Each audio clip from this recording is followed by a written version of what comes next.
Hi, I'm continuing the morning work with Juan. And for right now, we're trotting around. I'm just letting him, I don't know if he's ever seen jumps with flowers and different patterns on them. So today's the first day that I've ridden him in the arena. We've been here about a week. And so this is always interesting. And again, just trying to be very systematic. Juan actually would probably have fun jumping. He loves doing stuff, so he'd probably be highly amused by jumping as well. And so I'm looking at starting to shorten the rein, close his body up. Again, all the details of riding the horse onto the contact. You know, it's such a big deal, when you take a feel, not only when you take a feel of the rein itself, that's one step, but then you start to take a feel of their mouth, whether the mouth or the rein is long or not. But that moment of truth, when you connect the weight and the feel of the rein to their mouth. And what do they do? Do they say no? Do they immediately become offering a nice way to go onto the contact? Are they mentally available for that? Are they mechanically available for that? Just a moment of truth.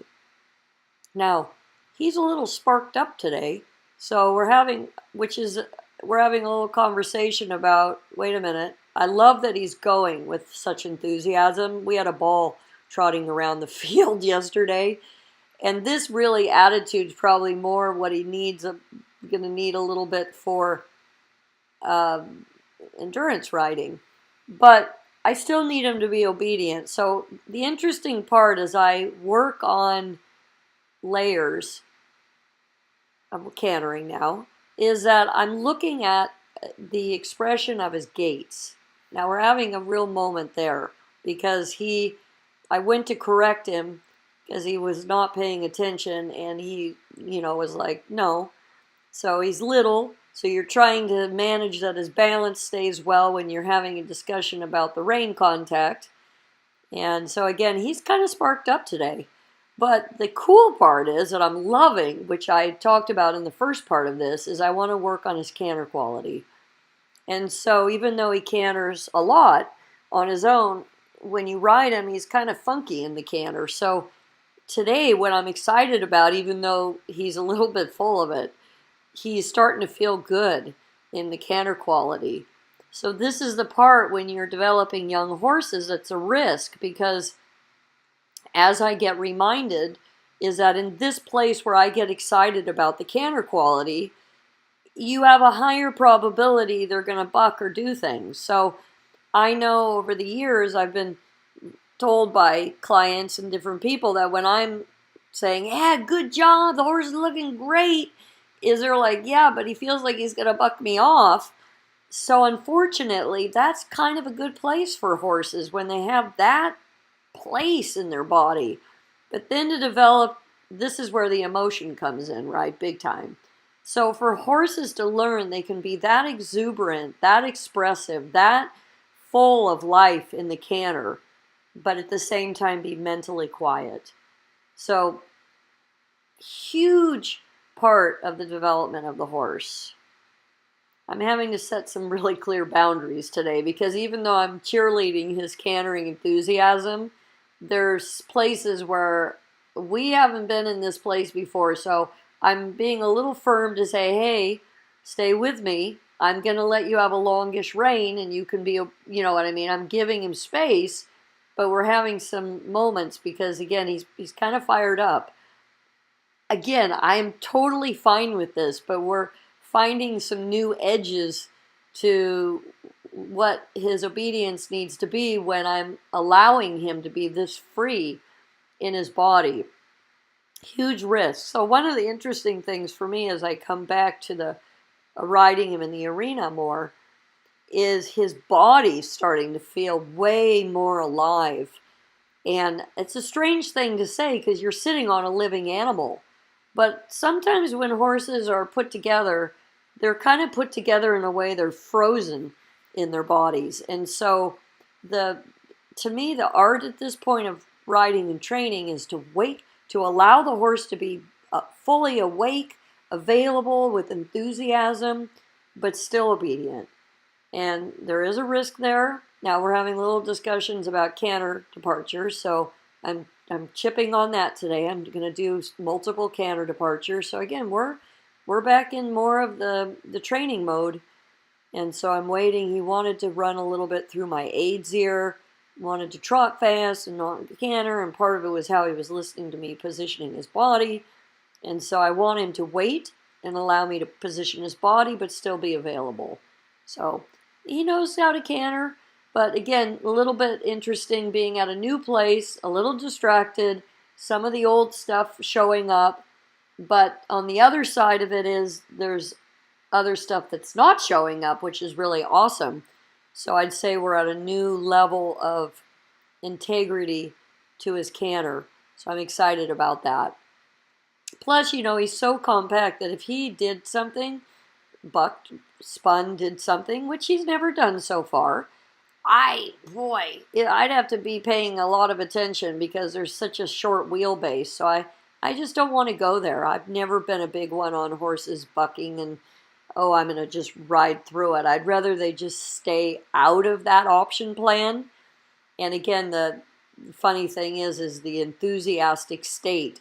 They feel a little bit wild, and I can get why that's unnerving. So carrying on, he's such a character.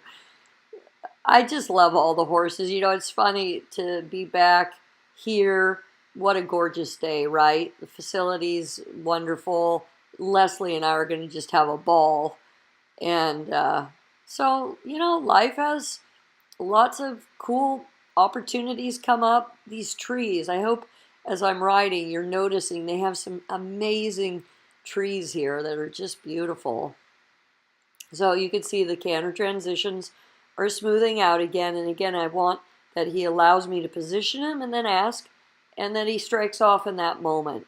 It's not a running, it's not a, all of these other variations, he's beyond that. So I can start setting a limit more about that behavior. Having more discussions. Oh, it's fun. I think we're going to have his teeth done on Tuesday too. One thing that's really unique about him is he canters around with things in his mouth all the time.